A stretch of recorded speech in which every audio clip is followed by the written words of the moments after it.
আশীর্বাদ করি কর্ণধর মাঝি, তবে দীর্ঘজীবী হও। আমাকে আর কি মন করে স্মরণ করলেন? তোমাকে আর কি মন করে স্মরণ করবো কর্ণধর মাঝি? আমার 14 ডিঙ্গা মধুকর ডোবারে রয়েছে, ওই কালিদহ সাগরে সে তুলে দিতে হবে তোমাকে। আপনার ওই 14 ডিঙ্গা মধুকর কালিদহ সাগরে ডোবানো রয়েছে, সেটা আমাকে তুলে দেবেন, তাই না? হ্যাঁ কর্ণধর মাঝি। করতো কথা সদাগর মহাশয়, কর্ণধর মাঝি।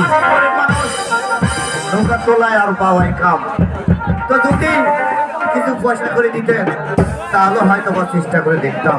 কর্ণধর মাঝি, হ্যাঁ, তোমাকে কষ্ট দিতে হবে। ওই মাস্টার সালেই তো ঠকা, তাই নয়? না সালে কত দেয় দেখি।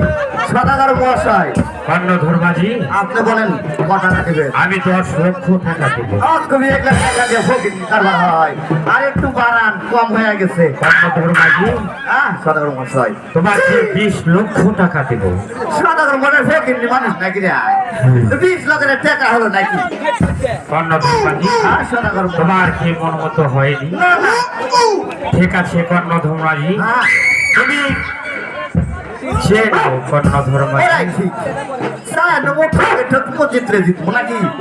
যাক তাইলি সদাগর মহাশয়, কর্ণধর ওই মাঝি, 2.5 টাকা দিলে হাই হাই বেশি চাষি তো, ওই জন্য হাইসা উড়া দিল। কর্ণধর মাঝি, হ্যাঁ সদাগর মহাশয়, মাঝি পোকায় হয় কর্ণধর হ্যাঁ মাঝি। এই তো বেশি চাষি, ওই জন্য তো আমি বোকাই। ঠিক আছে কর্ণধর মাঝি, আমি তোমাকে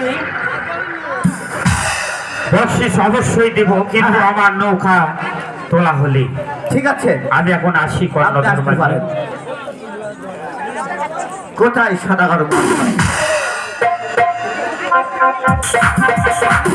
কর্ণধর মাঝি, হ্যাঁ সদাগর মহাশয়, আবার কি হয়েছে?